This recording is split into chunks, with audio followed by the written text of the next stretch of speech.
तर महाराष्ट्र कर्नाटक सीमा वादाचा प्रश्न पुन्हा पेटण्याची शक्यता आहे। महाराष्ट्र एकीकरण समितीने उद्या बेळगावात महाधिवेशन जे आहे ते आयोजित केलेलं आहे।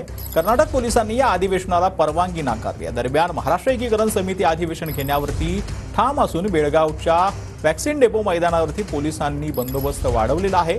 उद्या बेळगावात संचारबंदीचे आदेश जे आहेत ते देण्यात आले। महाराष्ट्राच्या सर्वपक्षीय नेत्यांनी एकदा या प्रश्नावर कायमचा सोकसमुख लावण्यासाठी आणि सतत सुनावणी घेऊन हा प्रश्न मोकळा करावा यासाठी आम्ही सतत मागणी करत आहोत। आणि उद्याचा महामेळावा जो आहे तो आम्ही कुठल्याही परिस्थितीत घेणारच आहोत। काल रात्रीपासूनच बऱ्याच कार्यकर्त्यांना अटक ससर यांनी चालू केलेलं आहे, तरी देखील आम्ही आपलं धोरण सोडणार नाही। महाराष्ट्र समिती महाराष्ट्रातले नेते येऊ अगर न येऊ, पण आम्ही मात्र स्वतंत्रपणे तरी आमचा लढा हा आम्ही चालू ठेवणार आहोत।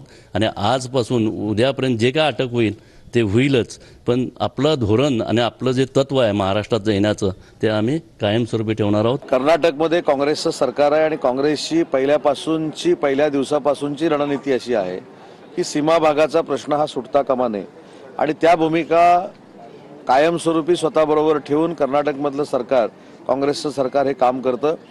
मूळ उद्देशाने हे सुरू करण्यात आलं, ते उद्देश पूर्ण होताना कधीच दिसलं नाही।